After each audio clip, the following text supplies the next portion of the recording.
Okay, welcome back to the hash. So we're going to talk about Robinhood. So a little tangential to crypto, but they do offer crypto on their platform. Yesterday they IPO'd, and it had a bad side and a good side. The bad side is that the stock set the lowest or biggest drop in a day for any stock price listing, 8% or over 8%.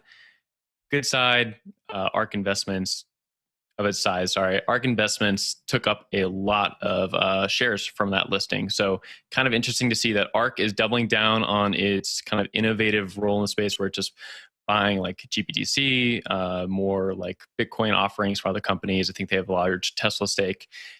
But also we saw that like Robinhood's IPO did not go off super well. So David, I want to get your thoughts on this. Robinhood's obviously been on the news for the last 6 months.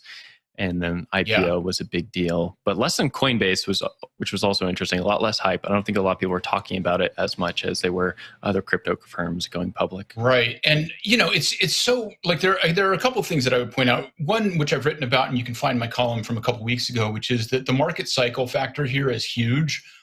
We've had a big transition from 3 months ago when Coinbase IPO'd, and markets were way more active and moving upward more definitively and a little bit more volatile. And I think that helped Coinbase because the meme stock trading thing was still going on. And so Robinhood has maybe missed its window a little bit, and that might be harming it in terms of its IPO performance. I will say I don't love Robinhood. In fact, I don't like Robinhood. I think it turns stock investing into a casino. However, as an investment, I'm shocked that it's performed this poorly. It really seems like there's so much long-term demand for this service. I can't see, I haven't looked at their P&Ls or anything, but at least in principle, this seems like a solid investment. So it's very interesting for me to see it go down this much on its first day. And, do your own research, but it seems like there might be an opportunity here if you're long-term. Ben? I mean, I think you saw, or particularly maybe in comparison to Coinbase, like Robinhood has just been through the ringer like the last 6 months. That it's speaking about like the memification of stocks, David. Like Robinhood had to like halt trading because they didn't have liquidity on hand to like pay out for those transactions and stuff like that. That caused a whole amount of ire for users, and also people get upset with them for the app kind of glitching out or shutting down or not letting them withdraw crypto, for example, exactly when they want to, when there's like a boom in the market. And so not only that, I mean, you have. Although to be clear, Coinbase does that too consistently. Coinbase does that too, but I think Robinhood has a higher profile in terms of just being in the public eye a little bit more, and not just being solely kind of crypto focused entity. And so I think that could be a part of this as well. Additionally, as CoinDesk has documented, there's like a FINRA investigation going on in terms of some of this and with Vlad, and like there's just a lot of kind of stuff below the surface that I think could have influenced this. But chief among those was like there's been a ton of public reporting on it that could have had an impact here. Yeah, I'll jump in as well. It's really interesting to see just such a dramatic drop and wondering what that's caused by. And, if you just look at the history of Robinhood and the ringer that they've been put through over the past few months, and it seems like, they tried so hard to pivot, and after their $75 million settlement, they were like, yeah, we're putting on all these training wheels and we're completely changing. And it seems that the market was just maybe not impressed by that. I don't know whether the market is seeing these measures as actually bad things or whether they're seeing them as not enough. It's not clear, which way it's going, but it's clear that Robinhood isn't in favor that much at the moment. So that was very interesting to me. Well, Naomi, do you think that's maybe because I was just going to say, do you think that's maybe because there's so many other options now?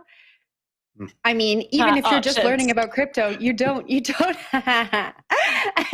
have to go to Robinhood. There's so much education out there, and there's so many other ways to perform the task that Robinhood offers. So I feel like the negative headlines, all the things that we've been talking about over the past 6 months have really affected them, and people are looking elsewhere. But Will, let's hear that interesting thing.